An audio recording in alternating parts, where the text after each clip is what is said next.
Hi, my name's Lou. I'm the Chief Instructor and part owner of Nomad Sailing, and I'm going to give you a few tips on what lights you should be using at night, whether sailing or under power. We're a sailing school, and so we're on yachts all the time and hopefully sailing as much as possible. We do have an engine and we do motor off and into marinas, so we need to ensure that we have the lights that we use for motoring and the ones that we use if we're just sailing, so other people can identify us and what we're doing out on the water. So if we're under power, we have a deck level navigation lights, port and starboard, red and green, and a white stern light. And we also have a light which is about halfway up the mast. It is referred to as the mast headlight. When we're teaching a course, we tend to refer to this as the steaming light, sometimes the engine light. And we would have all of those lights on if we are under power. If we've got to sail up, but we're motoring, we are still a power-driven vessel, and we must show the lights for a power-driven vessel. You know, it's very important that you're showing the right lights because there are a lot of boats out there and a lot of very different boats, and we identify what those boats are by the lights that they're showing.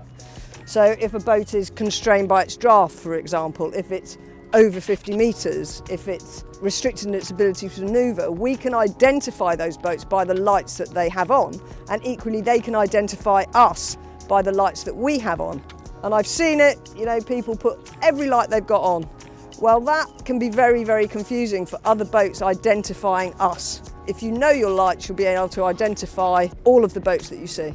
Generally speaking, the big boats will stick to various channels, and we'll be able to see which direction they are going in, whether they're, for instance, leaving or entering, whether we can see their port light or their starboard light, but that obviously depends on where we are as well.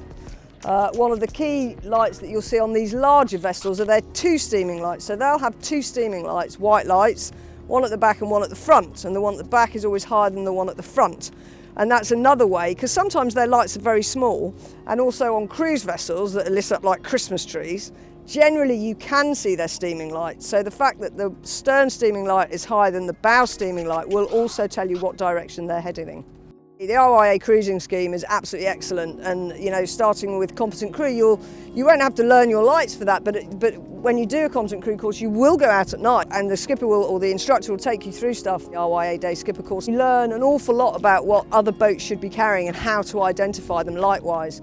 So it is the best training that you can get to learn all your lights, the RYA Day Skipper course to start with, and then obviously you can move on if you so desire.